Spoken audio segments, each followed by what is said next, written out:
នៅក្នុងខទី9ខ10សូមអានជាមួយគ្នាថាម៉េចរីឯខ្ញុំវិញខ្ញុំសូមប្រាប់អ្នករាល់គ្នាថាចូលសុំនោះព្រះជាម្ចាស់នឹងប្រទានឲ្យចូលស្វែងរកគង់តែនឹងឃើញចូលគោះទ្វារនោះព្រះអង្គនឹងបើកឲ្យអ្នករាល់គ្នាពុំខានត្បិតអ្នកណាសុំនោះតែងតែទទួលអ្នកណាដែលស្វែងរកនោះតែងតែឃើញហើយគេនឹងតែងបើកទ្វារឲ្យអ្នកដែលគោះអាមែននេះជាព្រះបន្ទូលរបស់ព្រះអង្គសន្យាថាម៉េចសុំនោះនឹងបានសុំ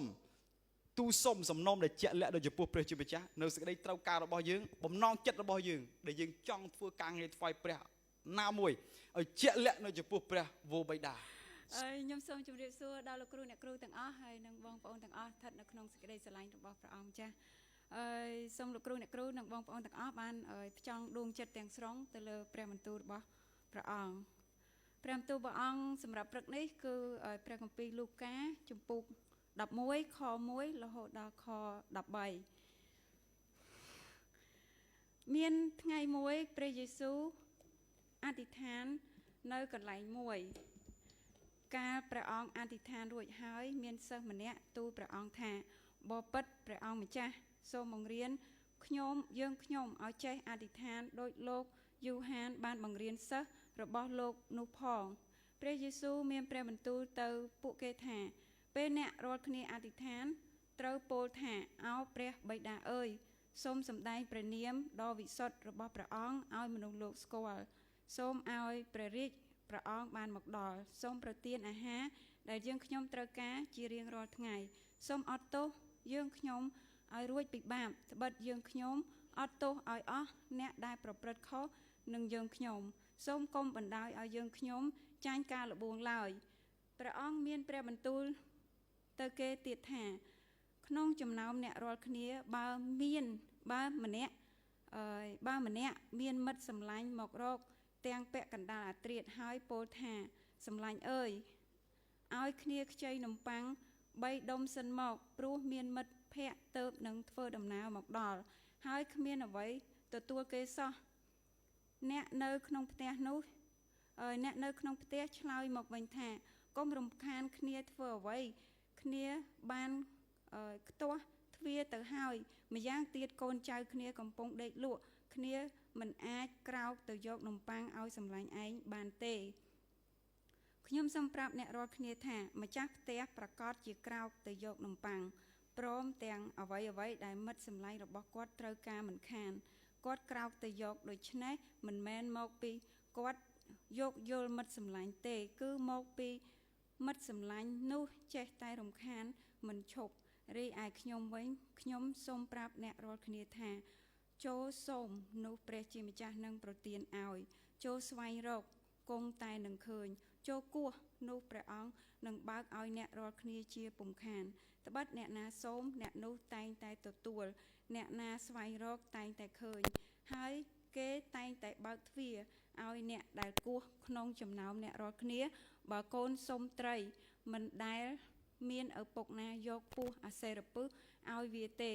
បើកូនសុំពងមាន់ក៏មិនដែលមានឪពុកណាយកខ្យាដំរីឲ្យវាដែរសូម្បីតែអ្នករាល់គ្នាដែលជាមនុស្សអាក្រក់ក៏ចេះឲ្យកូនក៏ចេះឲ្យរបស់ល្អទៅកូនចុះចំណងបើព្រះបិតាដែលគង់នៅស្ថានបរមសុខតើព្រះអង្គនឹងប្រទានព្រះវិញ្ញាណដ៏វិសុទ្ធឲ្យអស់អ្នកដែលទូលសូមពីព្រះអង្គយ៉ាងណាទៅទៀតនេះគឺជាព្រះបន្ទូលរបស់ព្រះអង្គចាស់សូមអរគុណព្រះអង្គសូមអរគុណ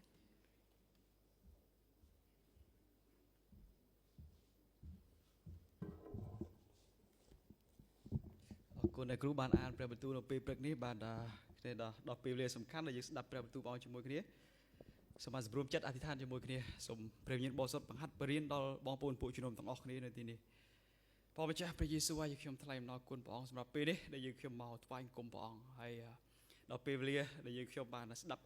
ព្រះបន្ទូលព្រះអង្គនៅពេលនេះព្រះវិញ្ញាណបរិសុទ្ធទ្រង់នៅទីនេះសូមផាត់បរិញ្ញាយើងខ្ញុំឲ្យយល់ដល់ជំរឿដួងចិត្តរបស់យើងខ្ញុំឲ្យព្រះបន្ទូលនេះមានន័យនៅក្នុងជីវិតរបស់យើងខ្ញុំគ្រប់គ្នាទូលគុំអត្ថាថ្វាយពេលនេះចំពោះព្រះអង្គក្នុងព្រះនាមព្រះយេស៊ូវគ្រីស្ទអាមែន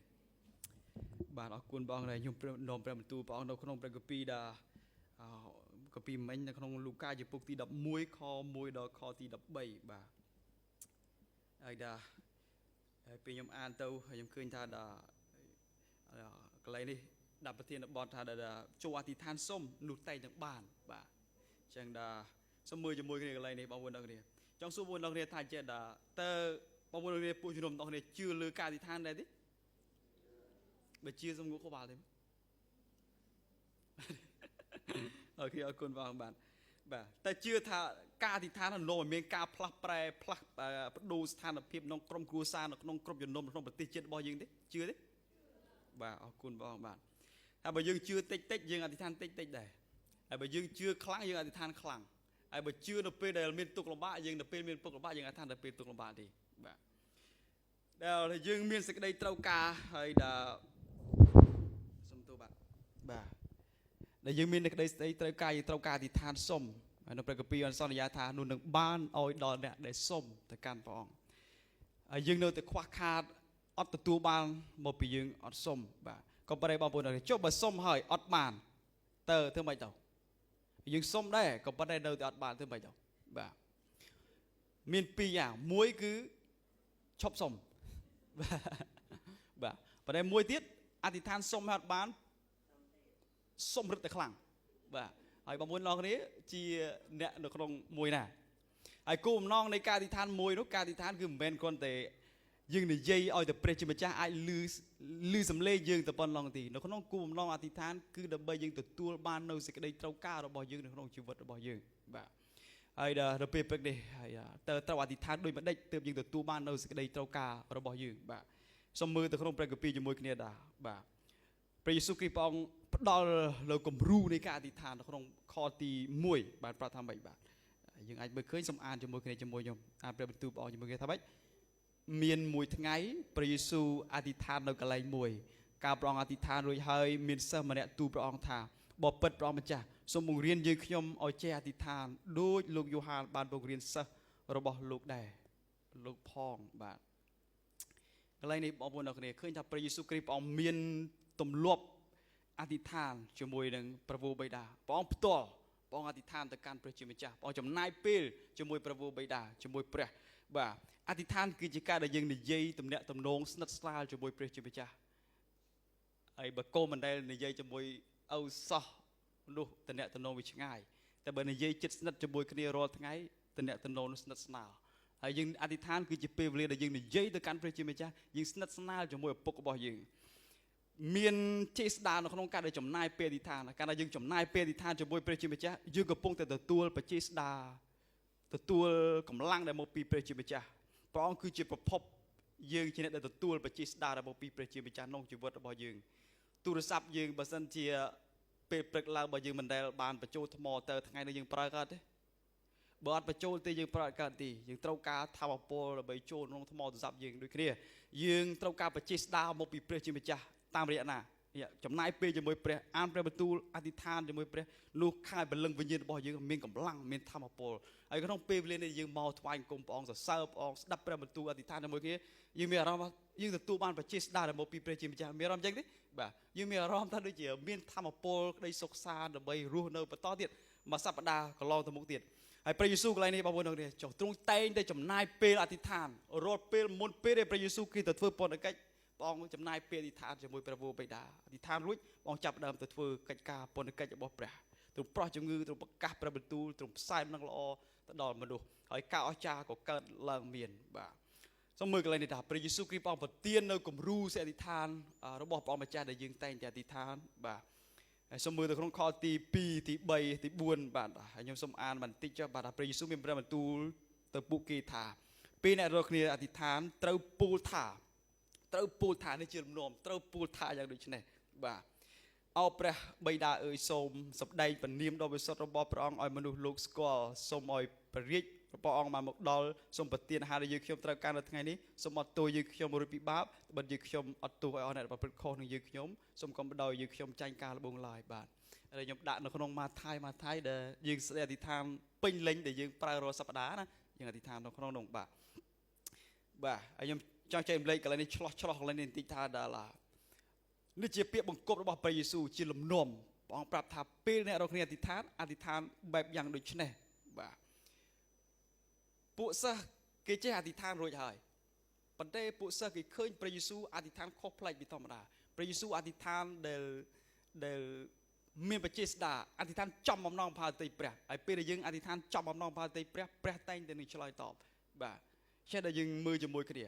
ពេលយើងអធិដ្ឋានដល់អវុននៅខ្លះអត់តន់ចេះអធិដ្ឋានយើងអធិដ្ឋានទៅកាន់ណាគេទៅកាន់ប្រពោបិតានៃយើងខ្ញុំដែលគង់នៅស្ថានសួគ៌ទ្រង់ចង់ឲ្យយើងហៅ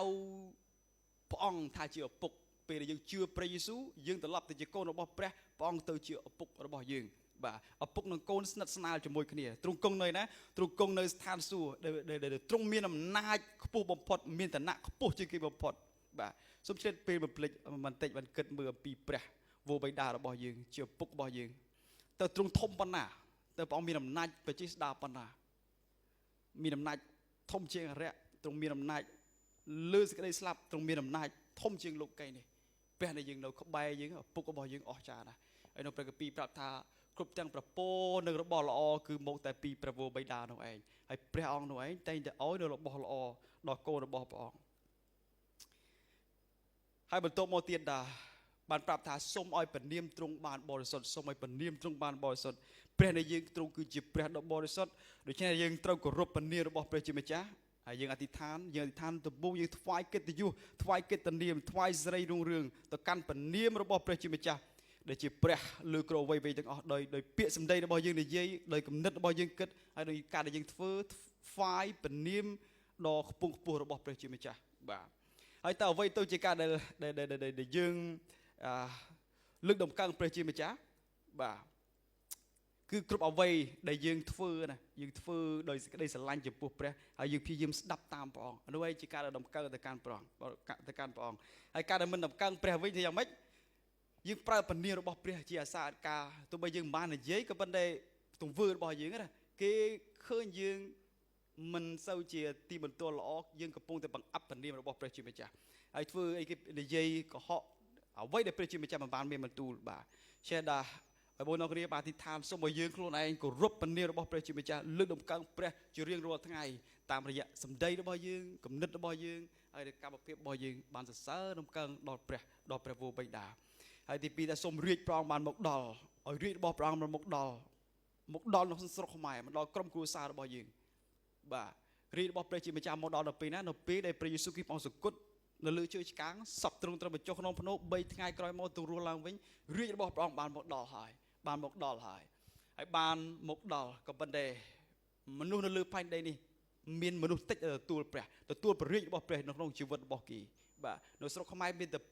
2.3% តែប៉ុណ្ណោះដែលរាជរបស់ព្រះបានមកនៅសល់97 ចុចជាងទៀតដែលមិនទាន់បានទទួលព្រះរាជរបស់ព្រះជាម្ចាស់ដែលយើងអធិដ្ឋានសូមរាជរបស់ព្រះអង្គបានមកដល់នៅក្នុងគ្រួសារយើងនៅក្នុងសង្គមរបស់យើងនៅក្នុងក្រុមជំនុំហើយនៅក្នុងទីក្រុងនៅក្នុងប្រទេសជាតិរបស់យើងអធិដ្ឋានហើយទី3សូមឲ្យបំណងមហាតីព្រះអង្គបានសម្រេចនៅលើផែនដីព្រះយេស៊ូវគ្រីស្ទព្រះអង្គចុះចូលចំពោះព្រះវរបិតាពេលដែលចាំទេពេលដែលព្រះយេស៊ូវគ្រីស្ទព្រះអង្គមុនដែលទៅឡើងលើជើងឆ្កាងព្រះអង្គទៅអធិដ្ឋាននៅភ្នំកេសេម៉ានីព្រះអង្គថាបើសិនជាអាចព្រះអង្គឲ្យសូមឲ្យទុកលំបាកពេញទុកលំបាកនេះចេញពីទូមបង្គំបាត់ទៅក៏ប៉ុន្តែសូមគុំតាមបំណងមហាតីរបស់ទូមបង្គំឡើយតែតាមមហាតីរបស់ព្រះវរបិតាវិញបាទព្រះយេស៊ូវព្រះអង្គធ្វើតាមមហាតីរបស់ព្រះវរបិតាព្រះគម្ពីរប្រាប់ថាមានតែអ្នកដែលធ្វើតាមមហាតីរបស់ព្រះវរបិតាទេដែលអាចចូលនៅក្នុងនគររបស់ព្រះបានមហាតីរបស់ព្រះវរបិតាមួយគឺចង់ឲ្យគ្រប់គ្នាជឿដល់ព្រះរាជបុត្រារបស់ព្រះអង្គហើយដែលយើងណាចេះតែព្យាយាមមានទំនោរចង់តែធ្វើតាមអ្វីដែលខ្លួនឯងចូលចិត្តបាទជាបាទយើងអធិដ្ឋានសូមឲ្យមហាតីរបស់ព្រះអង្គបានសម្រេចនៅក្នុងជីវិតរបស់យើងព្រះអង្គសម្រេចធ្វើតាមមហាតីរបស់ព្រះជាម្ចាស់បាទហើយទី4ដែលយើងថាសម្រាប់ខ្លួនឯងវិញម្ដង3ដំបូងមុននេះដែលសម្រាប់ព្រះដំកើងព្រះថ្វាយព្រះបាទបន្ទាប់មកយើងអធិដ្ឋានសម្រាប់ខ្លួនឯងវិញម្ដងដល់ពេលអធិដ្ឋានសម្រាប់ខ្លួនឯងវិញម្ដងតែមិនសូមប្រទានអាហារដែលយើងខ្ញុំត្រូវការនៅថ្ងៃនេះបាទនៅថ្ងៃនេះដើម្បីព្រះប្រទានពរឲ្យយើងនៅថ្ងៃនេះបាទអាហារប្រចាំថ្ងៃល្មមសម្រាប់ថ្ងៃនោះព្រះអង្គចង់ឲ្យយើងអធិដ្ឋានរាល់ថ្ងៃមិនមែនមួយអាទិត្យម្ដងមួយខែម្ដងមួយឆ្នាំម្ដងទេតែព្រះចង់ឲ្យយើងអធិដ្ឋានសូមព្រះអង្គរាល់ថ្ងៃជារៀងរាល់ថ្ងៃអធិដ្ឋានរាល់ថ្ងៃបាទជាការដែលរំលឹកខ្លួនឯងឲ្យទុកចិត្តព្រះសម្រាប់ការផ្គត់ផ្គង់សេចក្តីត្រូវការរបស់យើងនៅថ្ងៃនេះនៅថ្ងៃស្អែកហើយនឹងជានិច្ចតទៅព្រះអង្គចង់ឲ្យយើងអធិដ្ឋានចង់ឮពាក្យអធិដ្ឋានពីយើងទាំងអស់គ្នារាល់ថ្ងៃរាល់ពេលរាល់វេលាហើយតើបងប្អូនទាំងនេះអធិដ្ឋានរាល់ថ្ងៃទេបាទទ ទៅមុខទៀតសូមទ្រង់អត់ទោសបាបឲ្យយើងខ្ញុំដូចយើងខ្ញុំមកអត់ទោសបាបឲ្យដល់អ្នកដែលធ្វើខុសនឹងយើងខ្ញុំដែរបងប្អូនស្ដាប់មើលទៅហាក់បីដូចជាតើតែយើងអត់ទោសឲ្យគេសិនបានព្រះអត់ទោសឲ្យយើងបាទក៏ប៉ុន្តែនៅក្នុងប្រស្នាដែលអ្នកបំរើដែលមិនព្រមអត់ទោសឲ្យគេនៅក្នុងម៉ាថាយ18:21បាន21:35បានសម្ដែងថាដែលចវាយអត់ទោសឲ្យអ្នកបំរើដែលចម្ពាក់បំណុលគាត់ដំបូងគេបាទហើយបន្ទាប់មកអ្នកបំរើហ្នឹងព្រះអង្គរំពឹងថាគេនឹងអត់ទោសឲ្យអ្នកដទៃទៀតដោយសារគេបានទទួលការលុបលាងបំណុលនោះហើយក៏ប៉ុន្តែអ្នកបំរើនោះគាត់អត់ធ្វើអញ្ចឹងទេគាត់អត់ព្រមអត់ទោសឲ្យគេព្រះជាម្ចាស់ព្រះអង្គអត់ទោសឲ្យយើងមុនគេព្រះអត់ទោសឲ្យយើងទាំងអស់គ្នាដើម្បីយើងមានការអត់ទោសឲ្យដល់អ្នកដទៃដែរបងប្អូនស្ដាប់មើលកន្លែងនេះបើសិនជាយើងអត់មានការអត់ទោសមកពីព្រះជាម្ចាស់ទេតើយើងមានការអត់ទោសឲ្យគេដែរទេបើយើងអត់មានលុយតើយើងអាចឲ្យលុយគេបានទេបាទដែលយើងខ្លះដែលអត់អាចអត់ទោសដល់តែតាមប្រហែលជាគាត់បានទទួលការអត់ទោសមកពីព្រះជាម្ចាស់ពេញលេញនៅឡើយទេបើសិនជាបានទទួលការអត់ទោសមកពីព្រះជាម្ចាស់ពេញលេញមានការអត់ទោសនៅក្នុងចិត្តរបស់គាត់ទទួលការអត់ទោសពីព្រះគាត់មានទំនោរដែលអាចនឹងអត់ទោសឲ្យអ្នកដទៃបានងាយដែរបាទចេះថាព្រះជាម្ចាស់ឥឡូវនេះមិនព្រះដែលអង្គអត់ទោសឲ្យលើកលែងទោសឲ្យយើងហើយព្រះអង្គចង់ឲ្យយើងទាំងអស់គ្នាបានអត់ទោសដល់អ្នកដទៃដែរហើយអធិដ្ឋានហ្នឹងសូមព្រះអង្គអត់ទោសឲ្យយើងមានប្រគុណអាចអត់ទោសអ្នកដទៃដែរមានក្តីមេត្តាដល់អ្នកដទៃអាចអត់ទោសអ្នកដទៃដែរហើយបន្តមកទៀតថាកុំសុំកុំបណ្ដោយយើងខ្ញុំធ្លាក់ក្នុងស្ដីល្បួងឡើយបាទព្រះជាម្ចាស់ព្រះអង្គអាចសាកល្បងជំនឿរបស់យើងណាព្រះអង្គដាក់ទុកលំបាកឲ្យយើងដើម្បីជំនឿរបស់យើងកាន់តែរឹងមាំឡើងកាន់តែឡើងទៅមុខទៀតបាទក៏ប៉ុន្តែព្រះមិនដែលលបួងយើងឲ្យធ្លាក់ក្នុងអំពើបាបទេតែណាជាអ្នកលបួងយើងសាតាំងជាអ្នកលបួងយើងក្នុងសប្តាហ៍កន្លងមកនេះដូចជាព្រះអង្គសាកល្បងជំនឿរបស់ខ្ញុំហើយសំណាក់សាកល្បងជំនឿរបស់យើងដែរសាកមើលទៅជំនឿរបស់ឯងប៉ុណ្ណាហើយបាទហើយយើងពេលដែលជប់ទុកលំបាកមកដល់យើងចាប់ផ្ដើមស្វះស្វែងចាប់ផ្ដើមរឹបរៀនបើកកាពីលឹងខ្ទក់មួយអាទិត្យនេះបាទអរគុណបងហើយយើងអធិដ្ឋានហើយណាគេអរិយវាជាអ្នកដែលលបួងមិនមែនព្រះទេអ្នកលបួងអរិយវាលបួងថ្មីឲ្យយើងធ្លាក់ក្នុងអំពើបាបបាទហើយព្រះយេស៊ូវគ្រីស្ទផ្ទាល់ត្រូវលបួងអរិយដែរក៏ប៉ុន្តែព្រះមិនដែលធ្លាក់ក្នុងសេចក្តីលបួងតើត្រូវលបួងនឹងបាបទេដែលមានសេចក្តីលបួងចូលមកកាន់ជីវិតរបស់យើងបាបទេអត់មែនបាបទេមិនទាន់បាបមកឡើយទេសេចក្តីលបួងចូលមកពេលដែលយើងចូលទៅក្នុងសេចក្តីលបួងនោះអានោះឯងជាបាបពេលដែលយើងប្រព្រឹត្តអំពើបាបតាមសេចក្តីលបួងអូសទាញនោះនោះឯងជាបាបបាទជាដាអំពើបាបក្នុងព្រះគម្ពីរលោកុបាទ 4:7 បានប្រាប់ថាអំពើបាបនៅមុខនៅក្រាបនៅមុខទ្វារដូច្នេះយើងត្រូវការគ្រប់គ្រងអំពើបាបកុំឲ្យវាមានអំណាចលើយើងកុំឲ្យបាបវាមានអំណាចលើយើងណាបងប្អូនអ្នកគ្នាជួនកាលយើងបើកទូរស័ព្ទវាមានរូបអាភេចូលមកក៏វាចេញគ្រប់គ្រងវាកុំឲ្យអំពើបាបហ្នឹងវាទាញយើងឲ្យមើលវាតាមបាទយើងត្រូវគ្រប់គ្រងព្យាយាមគ្រប់គ្រងអំពើបាបរបស់យើងដោយពឹងព្រះជាម្ចាស់ឲ្យព្រះអង្គជួយយើងកុំឲ្យយើងធ្លាក់ទៅក្នុងសេចក្តីល្បួងឡើយបាទហើយដល់ចុងក្រោយគេដែលព្រះរៀនប្រាប់ថាម៉េចសូមរំដោះយើងខ្ញុំឲ្យរួចពីមារកំណាចវិញបាទអធិដ្ឋានឲ្យខ្លួនឯងឲ្យរួចពីមារកំណាចបាទសង្គ្រោះខ្លួនឯងពីអរិយពីស្នាដៃរបស់ពួកវាអរិយតែងតែងើបឡើងកណិតថ្មីដើម្បីធ្វើម៉េចដើម្បីបំផ្លាញយើងដើម្បីលួចដើម្បីសម្លាប់ដើម្បីឲ្យយើងបំផ្លាញវិនាសបាត់ទៅបាទក្នុងព្រះគម្ពីរបានប្រាប់យ៉ាងនៅក្នុងអេពីសូត 6:11 បានសម្ដែងចឹងឯងអរិយវាធ្វើចំពោះអ្នកជឿវិញវាបំបត្តិគំនិតអត់ឲ្យជឿព្រះយេស៊ូវទេអត់ឲ្យយល់ព្រះបន្ទូលរបស់ព្រះទេឲ្យខ្លេចខ្លាចឲ្យសង្ស័យអានោះឯងជាកិច្ចការរបស់ពួកគាត់បាទហើយនេះអាចវារួមបញ្ចូលទាំងការអធិដ្ឋានយើងត្រូវការអធិដ្ឋានដើម្បីឈរមងខ្លួនឯងដែរបាទរក្សាជំនឿរបស់យើងតស៊ូតទល់ជាមួយនឹងអរិយក្នុងព្រះគម្ពីរថាចូលតស៊ូជាមួយនឹងអរិយនោះវានឹងរត់ចេញពីអ្នករាល់គ្នាទៅបាទតែយើងអធិដ្ឋានពីការនេះពីព្រោះការតយុទ្ធរបស់យើងប្រឆាំងនឹងកម្លាំងណាគេកម្លាំងខាងឯវិញ្ញាណនៃសេចក្តីងងឹតនៃសេចក្តីអាក្រក់បាទខាងឯវិញ្ញាណនោះឯងជាសត្រូវរបស់យើងបាទអរគុណបងដល់កន្លែងទី2យើងចង់សង្កត់ធ្ងន់នៅកន្លែងនេះបាទអធិដ្ឋានទទូចសុំនោះនឹងបានសូមអានជាមួយគ្នានៅក្នុងខទី8ទាំងអស់គ្នាបាទថាម៉េចខ្ញុំសូមប្រាប់អ្នករាល់គ្នាថាម្ចាស់ផ្ទះប្រកាសជាក្រោកទៅយកនំប៉័ងព្រមទាំងអ្វីដែលមិត្តសម្លាញ់របស់គាត់ត្រូវការមិនខានគាត់ក្រោកទៅយកដូច្នេះមិនមែនមកពីគាត់យកយល់ពីសម្លាញ់ទេគឺមកពីមិត្តសម្លាញ់នោះចេះតែ រំខានមិនឈប់បាទកន្លែងនេះព្រះយេស៊ូវគ្រីស្ទព្រះអង្គឲ្យគំរូនៃការអធិដ្ឋានឥឡូវព្រះយេស៊ូវគ្រីស្ទបង្រៀនយើងឲ្យអធិដ្ឋានយ៉ាងម៉េចដើម្បីឲ្យទទួលការឆ្លើយតបក្នុងក្នុងការអធិដ្ឋានបាទអធិដ្ឋានដោយទទូចអង្វរនៅព្រះជាម្ចាស់ព្រះអង្គនឹងឆ្លើយតបក្នុងព្រះបន្ទូលសន្យាយ៉ាងដូចនេះបាទបរិបម្នាក់ដែលគាត់មានសេចក្តីត្រូវការហើយមិត្តសម្លាញ់របស់គាត់កំពុងតែដេកកំពុងតែអីទីហើយគាត់និយាយថាម៉េចគាត់អត់ងើបមកឲ្យកើតទេក៏ប៉ុន្តែដោយសារតែបរិបនៅតែសុំបើកទ្វារមកសុំមកមិត្តសម្លាញ់ខ្ញុំត្រូវការមិត្តសម្លាញ់ខ្ញុំ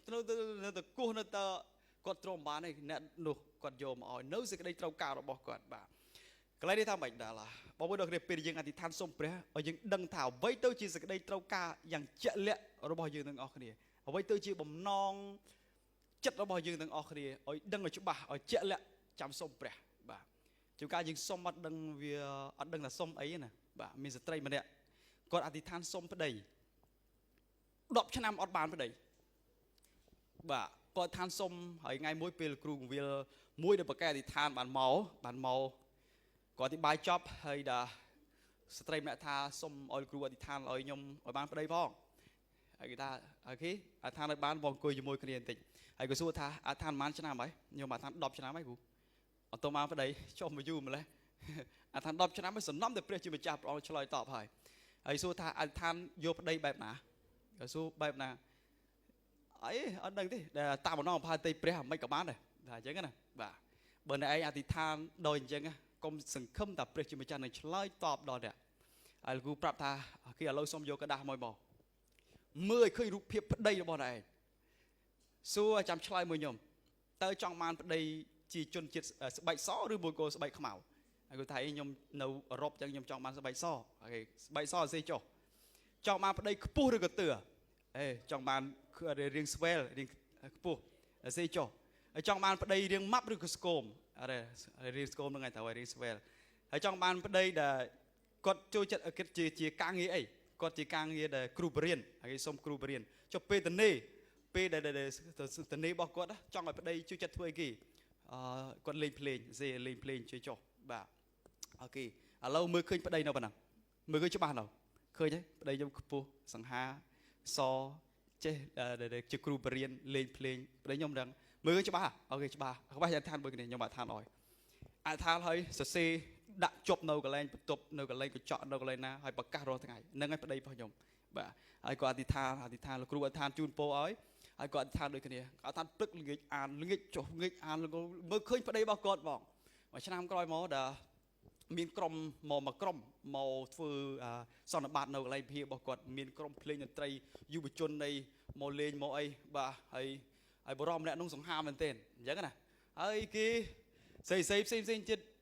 សិតតែស្អាតក៏ប៉ុន្តែគេអត់ចាប់អារម្មណ៍ទេបរិមម្នាក់ហ្នឹងណាដឹងយ៉ាងម៉េចចិត្តរបស់គាត់ចាប់ចិត្តប្រតិបត្តិជាមួយតែស្ត្រីម្នាក់នោះបាទគាត់នឹងចាស់រៀងមិនសូវស្អាតបានទេអញ្ចឹងណារៀងខ្មៅស្អែមផងអញ្ចឹងណាបាទតែពេលមុននឹងចប់កម្មវិធីសន្និបាតនឹងត្រូវទៅផ្ទះវិញហើយគាត់មកនិយាយជាមួយស្ត្រីម្នាក់នឹងប្រាប់ថាខ្ញុំស្រឡាញ់ហើយព្រមរៀបការជាមួយខ្ញុំទេលឿនអញ្ចឹងហើយបន្តមកស្ត្រីនឹងគិតបន្តិចសិនអូខេបាទគាត់ក៏ព្រមរៀបបាទការជាមួយបាទហើយនៅក្នុងថ្ងៃអាពាហ៍ពិពាហ៍នោះឯងដែលមានភ្ញៀវកិត្តិយសមកយ៉ាងច្រើនហើយគាត់យកกระดาษនឹងដដែលហើយមកអានប្រាប់ថាกระดาษនេះលែងមានន័យសម្រាប់ខ្ញុំទៀតហើយពីព្រោះខ្ញុំបានរួចហើយខ្ញុំបានហើយគឺអានឲ្យទស្សនិកជនបានស្ដាប់ទាំងអស់ប្តីរបស់គាត់ចេះដូចបេះដាក់គ្មានខុសត្រង់ណាមួយឡើយបាទហើយគាត់ក៏ហែកចោលនៅកន្លែងនោះឯងចេះមកប្រាប់តាមបងប្អូននេះយើងអធិដ្ឋានណាយើងអធិដ្ឋានមើលឃើញសេចក្តីត្រូវការរបស់យើងអាប់កាលណាយើងមើលឃើញហើយយើងជឿហើយបើមើលអត់ឃើញទេអត់ជឿកើតទេយើងមើលឲ្យឃើញសម័យឲ្យឃើញក្នុងព្រះគម្ពីរថាសេចក្តីជំនឿគឺជាសេចក្តីសង្ឃឹមដែលដឹងជាក់ថានឹងបានដែលដឹងចិត្តដែលដឹងជាក់ថានឹងបានដោយសង្ឃឹមយើងមើលឃើញវាសាច់បាត់ហើយចឹងបាទយើងជឿយើងមើលឃើញរូបភាពនឹងរួចបាត់ហើយបាទយើងជឿក្នុងព្រះគម្ពីរថាបើជឿថាបាននោះនឹងបានមែនបាទឯព្រះបន្ទូលរបស់ព្រះចឹងពេលយើងអធិដ្ឋានសុំមើលឲ្យឃើញសេចក្តីត្រូវការរបស់យើងហើយឲ្យប្រកាសខ្លួនឯងថាសេចក្តីត្រូវការរបស់យើងបំណងចិត្តរបស់យើងចំបំណងផាតីព្រះហើយយើងដឹងខ្លួនឯងយើងសុំបំណងផាតីព្រះគឺអញ្ចឹងក្នុងព្រះគម្ពីរប្រាប់ហើយយើងដឹងខ្លួនឯងហើយសុំទៅបាទហើយអធិដ្ឋានសុំពេលអធិដ្ឋានសុំអាចសុំទទូចមកទទូចអង្វរមិនរសាយចិត្តមិនបោះបង់ហើយអធិដ្ឋានរឹតតែខ្លាំងឡើងមានអ្នកខ្លះអធិដ្ឋានហើយក៏ឈប់បាត់ទៅហើយ អត់បងឆ្លើយតបចំពោះការអធិដ្ឋានបែបហ្នឹងទេតែអធិដ្ឋានឲ្យទៅទូចមិនបោះបង់ចោលព្រះនឹងឆ្លើយតបដោយចិត្តស្មោះត្រង់របស់គេណាព្រះជាម្ចាស់ព្រះអង្គនឹងឆ្លើយតបសេចក្តីអធិដ្ឋានដែលមានចិត្តស្មោះត្រង់ដែលមិនបោះបង់នោះព្រះនឹងឆ្លើយតបចំពោះពាក្យអធិដ្ឋានរបស់គេហើយម្សិលមិញថ្ងៃមួយអាទិត្យកន្លងមកយើងអធិដ្ឋានសម្រាប់បងអូនស្រីមនីរតអធិដ្ឋានទៅទូចសំបីក្នុងបន្ទប់ទឹកក៏អធិដ្ឋានដែរបាទឯវេរបងជិះម៉ូតូក៏អធិដ្ឋានដែរកុំឲ្យខាតអធិដ្ឋានបណ្ដោយខ្ញុំពេលដែលអានព្រះបន្ទូលនេះមួយអាទិត្យកន្លងនេះអានហើយអធិដ្ឋានទៅទូចព្រះជាម្ចាស់នឹងឆ្លើយតបកាលពី2ថ្ងៃមុនគាត់ថាគាត់មករួចទីប៉ាគាត់ថាមករួចទីខ្ញុំមករួចទីសារគាត់ទន់ខ្លាំងញ៉ាំឲ្យអត់បាន3ថ្ងៃអត់ទន់ខ្លាំងមែនទែនតែយប់មិញយើងអធិដ្ឋានល្ងាចមិញយើងអធិដ្ឋានព្រោះគាត់ថាគាត់ចង់ជាមួយទឹកមួយអាទិត្យកន្លងមកនេះគាត់ចង់ជាមួយទឹកណាស់តែក្នុងគំនិតក្នុងចិត្តរបស់គាត់ព្រះយេស៊ូវប្រាប់ឲ្យគាត់ជាមួយទឹកដើម្បីថ្វាយផ្ដាច់ទៅកាន់ព្រះយេស៊ូវគាត់ជាកម្មសិទ្ធិរបស់ព្រះយេស៊ូវតែម្ដងបាទហើយយើងទទូចព្រះជាម្ចាស់ឆ្លើយតបមែនឥឡូវគាត់មកដល់មែនបាទហើយយើងថាយកចាត់អាណាគេម្នាក់ឲ្យទៅយកគាត់ក៏ប៉ុន្តែគាត់មកខ្លួនឯងបានហើយដើរបានដូចជាមានទឹកមុខស្រស់បោះដែរបាទអរគុណព្រះអង្គហើយថាទទូចព្រះជាម្ចាស់ព្រះអង្គនឹងឆ្លើយតបដល់បងប្អូននៅថ្ងៃមួយពេលណាមួយព្រះជាម្ចាស់ព្រះអង្គនឹងឆ្លើយតបក្នុងព្រះបន្ទូលសន្យាសូមអានខពីនេះថាម៉េចបាទនៅក្នុងខទី9ខ10សូមអានជាមួយគ្នាថាម៉េចរីឯខ្ញុំវិញខ្ញុំសូមប្រាប់នៅរកគ្នាថាចូលសុំនោះព្រះជាម្ចាស់នឹងប្រទានឲ្យចូលស្វែងរកគង់តែនឹងឃើញចូលគោះទ្វារនោះព្រះអង្គនឹងបើកឲ្យអ្នករាល់គ្នាពុំខានត្បិតអ្នកណាសុំនោះតែងតែទទួលអ្នកណាដែលស្វែងរកនោះតែងតែឃើញហើយគេនឹងតែងបើកទ្វារឲ្យអ្នកដែលគោះអាមែននេះជាព្រះបន្ទូលរបស់ព្រះព្រះអង្គសន្យាថាម៉េចសុំនោះនឹងបានសុំទូសុំសំណុំដែលជាក់លាក់ដោយចំពោះព្រះជាម្ចាស់នៅសេចក្តីត្រូវការរបស់យើងបំណងចិត្តរបស់យើងដែលយើងចង់ធ្វើការងារថ្វាយព្រះណាមួយឲ្យជាក់លាក់នៅចំពោះព្រះវរបិតាសុំទៅកាន់ព្រះហើយថាម៉េចទៀតស្វែងរកយើងធ្វើសកម្មភាពយើងអធិដ្ឋានសុំឲ្យដេកចាំទេដេកចាំដើមចេញប៉ុន្តែយើងអធិដ្ឋានសុំហើយយើងស្វែងរកធ្វើសកម្មភាពស្វែងរកផាតីព្រះតើនេះជាបំណងផាតីរបស់ព្រះទេស្វែងរកការដឹកនាំពីព្រះវិញ្ញាណបរិសុទ្ធរបស់ព្រះទៅព្រះអង្គដឹកនាំឲ្យទៅប្រឡោះណាឲ្យធ្វើអីស្វែងរកប្រាជ្ញាមកពីព្រះយើងត្រូវធ្វើម៉េចទៀតបង្ហាញផ្លូវសូមបង្ហាញផ្លូវនៅក្នុងជីវិតរបស់យើងស្វែងរកនឹងឃើញហើយយ៉ាងម៉េចទៀតគោះចូលគោះទ្វារជាការដែលយើងអធិដ្ឋានគោះមិនគោះអធិដ្ឋានដោយជាប់លាប់ទៅទូចក្នុងការអធិដ្ឋានមិនឆាប់មិនងាយនឹងបោះបង់ចោលប៉ុន្តែបន្តស្វែងរកប្រវត្តិមានរបស់ព្រះអង្គការអន្តរាគមពីព្រះជាម្ចាស់ព្រះអង្គសន្យាថាម៉េចព្រះអង្គនឹងឆ្លើយតបព្រះអង្គសន្យានឹងឆ្លើយតបបាទយើងនឹងមិនទទួលបានអ្វីពីព្រះជាម្ចាស់បើយើងមិនអធិដ្ឋានសុំចាំឲ្យបងប្អូននេះបើយើងមិនអធិដ្ឋានសុំព្រះជាកុំសង្ឃឹមថាបានមកពីព្រះជាម្ចាស់ព្រះអង្គទ្រង់ជ្រាបពីស្អីត្រូវការរបស់យើង yes ព្រះអង្គទ្រង់ជ្រាបតែព្រះបានប្រាប់ថាម៉េចចូលអធិដ្ឋានសុំពេលយើងអធិដ្ឋានសុំព្រះអង្គដឹងពីចិត្តរបស់គេត្រូវការអីចង់បានអ្វីទេវតារបស់ព្រះជាម្ចាស់នៅក្បែរបងប្អូនគ្នាឲ្យវាឲ្យគាត់បាទព្រះជាម្ចាស់ព្រះអង្គនឹងច្រឡំប៉ុន្តែបើសិនជាយើងអធិដ្ឋានសូមប្រកាសណាស់យើងនឹងទទួលបានអ្វីមួយយ៉ាងពីព្រះវរបិតាបើសិនជាព្រះមិនឲ្យអានឹងតែព្រះជាម្ចាស់នឹងឲ្យអ្វីមួយយ៉ាងដល់យើងនឹងអស់គ្នាវិញនៅព្រះបន្ទូលសន្យាថាម៉េចនៅក្នុងខទី13ចុងក្រោយគេព្រះជាម្ចាស់ព្រះអង្គនឹងឆ្លើយតបនៅការអធិដ្ឋានរបស់យើងដែលមានប្រយោជន៍និងល្អសម្រាប់យើងនៅក្នុងខទី13សំអានចុងក្រោយជាមួយគេថាម៉េចអរគុណលីងសំបីតែអ្នករកគ្នាដែលជាមនុស្សអាក្រក់ក៏ចេះឲ្យរបស់ល្អទៅកូនចុះចំណងបើព្រះបិតាដែលគង់នៅស្ថានបរមសុខតែព្រះអង្គនឹងប្រទានព្រះវិញ្ញាណដ៏វិសុទ្ធឲ្យអស់អ្នកដែលទូលសូមពីព្រះអង្គយ៉ាងណាទៅទៀតបាទព្រះជាម្ចាស់ព្រះអង្គឲ្យរបស់ល្អព្រះអង្គឆ្លើយតបដល់យើងទាំងអស់គ្នាព្រះអង្គឆ្លើយតបឲ្យអ្វីដែលមានប្រយោជន៍សម្រាប់យើងហើយល្អបំផុតសម្រាប់យើងទាំងអស់គ្នាបាទនៅក្នុងនេះអ្វីដែលល្អបំផុតមានប្រយោជន៍អំណោយដ៏ល្អបំផុតគឺព្រះវិញ្ញាណបរិសុទ្ធរបស់ព្រះពេលកាលណាយើងសុំព្រះវិញ្ញាណរបស់ព្រះណាព្រះអង្គតែងតែឲ្យយើងឲ្យនៅជាមួយយើងទាំងអស់គ្នាតិចទៀតនេះយើងអធិដ្ឋានជូនដល់អ្នកដែលទទួលជាមួយទឹក4នាក់ឲ្យបានទទួលអំណោយដ៏ពិសេសដែលនេះមកពីព្រះជាម្ចាស់ដែរអធិដ្ឋានជាមួយគ្នាបន្តិចទៀតនេះបាទចេះដល់យើងទាំងអស់គ្នាជាគ្រីស្ទានហើយដល់នៅព្រះបន្ទូលនេះព្រានយើងថាម៉េចពេលយើងអធិដ្ឋានត្រូវស្គាល់ច្បាស់ពីសំណុំខ្លួនឯងនៅសេចក្តីត្រូវការបំណងចិត្តរបស់យើងឲ្យច្បាស់មានក្តីសម័យក្នុងចិត្តរបស់យើងច្បាស់ដឹងច្បាស់បងដូចម្រាមដៃដែលយើងមើលឃើញខ្លួនឯងអញ្ចឹង ហើយបន្ទាប់មកអធិដ្ឋានទទូចដោយស្មោះត្រង់មិនបោះបង់ទ្រង់បានសន្យាធានាថាម៉េចនឹងការឆ្លើយតបរបស់យើងព្រះអង្គនឹងឆ្លើយតប